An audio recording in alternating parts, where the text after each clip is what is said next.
আচ্ছা, গল্পের একেবারে শেষ প্যারাগ্রাফটা আপনাকে শোনাই, কারণ এই লেখাটা খুব সুন্দর। বোঝাপড়া তো থাকবেই, কিন্তু আপনি যেমন রমেশ দেসাইকে জেনেছেন, চিনেছেন, তেমনি আজ মনোজিৎ আর রেখাকেও তো চিনলেন। এরকম মানুষও কিন্তু আছে। তাই যেখানেই যান বন্ধু খুঁজে নেবেন। বন্ধুহীন জীবন বড় অভিশপ্ত।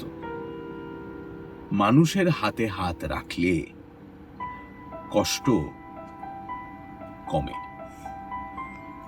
দীপান্বিতা রায়ের নতুন গল্প আসছে কাহন অডিও স্টোরি চ্যানেলে, আর সেখানে গোয়েন্দা মেঘনাদের ভূমিকায় এই অধম। শুনে জানাবেন কেমন লাগলো।